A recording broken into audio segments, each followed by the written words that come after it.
Patrick Hutzel from intensivcarehotline.com with another quick tip for families in intensive care. Today I have an email from Matt who says, "Hi Patrick, my son is on the ventilator, but off. He will stop breathing most likely within minutes. How long can he stay on the ventilator?" Well, thank you, Matt, for writing in and for asking that question. So, how do you know that he most likely will stop breathing within minutes? How do you know that, right? That's the first question. The next question is he still sedated and on opiates, right? Opiates are strong painkillers such as morphine or fentanyl, often being used in ICU when patients are on ventilation with a breathing tube. One of the main side effects for opiates such as morphine or fentanyl are respiratory depression, i.e., people don't breathe when they take opiates or they stop breathing. Now, I've been saying for the longest here on this channel that the biggest challenge for families in intensive care is simply that they don't know what they don't know. They don't know what to look for. They don't know what questions to ask. They don't know their rights, and they don't know how to manage doctors and nurses in intensive care. So there are a number of questions here that need to be answered. First, you're saying he will stop breathing most likely within minutes. So I'll give you a tip here. When someone is on a ventilator with a breathing tube in intensive care or with a tracheostomy, there's a couple of ventilation modes that you really need to understand. One ventilation mode is that it's a controlled ventilation mode. And that means that your loved one, in this case your son, will get a mandatory breaths through the machine. Let's just say he gets 16 breaths per minute, mandatory delivery from the machine. He doesn't need to do any work, right? So that's one ventilation mode. And he can breathe on top of that if he wants to, if he can. And then there's another ventilation mode, such as CPAP or pressure support, where he needs to trigger every single breath. It's also called the spontaneous ventilation mode, right? So if he is on a mandatory ventilation mode, such as SIMV or ACV, well, he can't really stop breathing because the machine is doing all the work for him.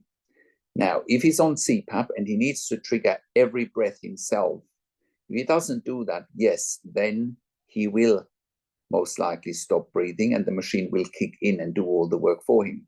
But the question is why, right? Is he on too many sedatives? Is he on opiates? Is there an underlying neurological condition, right?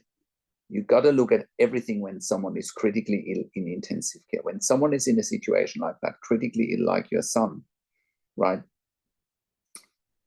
You can't leave any stone unturned.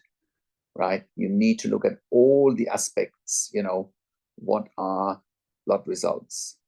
What are the diagnoses? What are the medications your son is on? What are the ventilator settings? What are arterial blood gases like?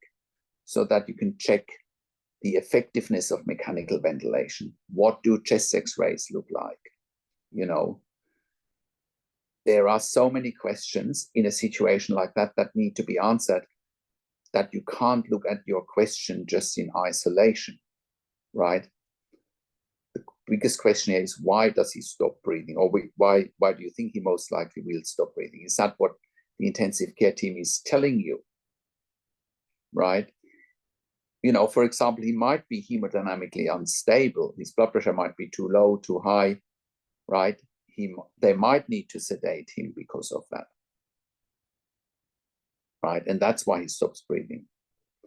So, that's why you need a second opinion in a situation like that.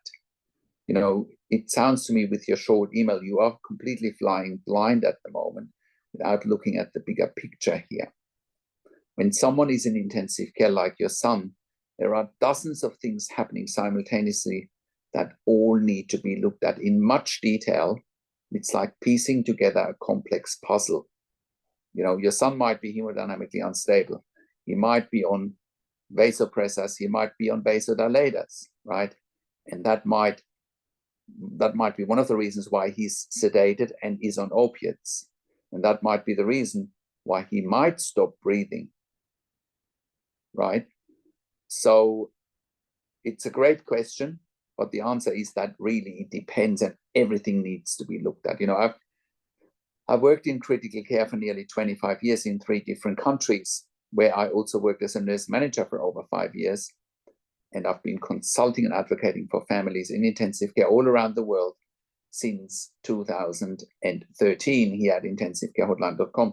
And just like with yourself, Matt, we have helped so many families in intensive care improving their situation, including saving their loved one's life.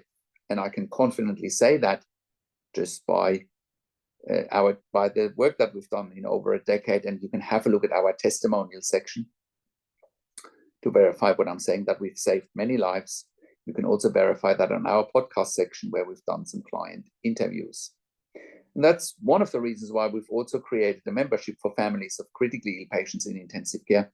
And you can become a member of our membership by going to intensivecarehotline.com, by clicking on the membership link, or by going to intensivecaresupport.org directly.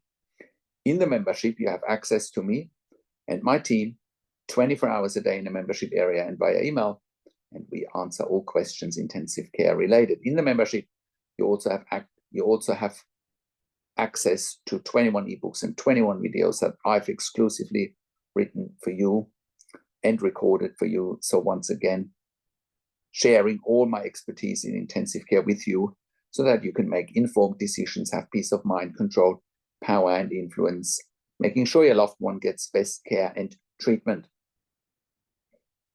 I also offer one-on-one consulting and advocacy over the phone, Skype, Zoom, WhatsApp, whichever medium works best for you. And I talk to you and your families directly, handhold you through the process, making sure you stay 2 steps ahead of the intensive care team so that you manage them and they don't manage you. And that's also why I talk to doctors and nurses directly, and I ask all the questions that you haven't even considered asking, but must be asked when you have a loved one critically ill in intensive care. I also represent you in family meetings with intensive care teams. We also offer medical record reviews in real time so that you can get a second opinion in real time. We also offer medical record reviews after intensive care so that you can get closure. We answer any unanswered questions, or if you're suspecting medical negligence, we can do that for you as well. And all of that you get at intensivecarehotline.com. Call us on one of the numbers on the top of our website, or simply send us an email to support@intensivecarehotline.com. And if you like my videos, subscribe to my YouTube channel for regular updates for families in intensive care. Click the like button, click the notification bell, comment below what you want to see next, what questions and insights you have.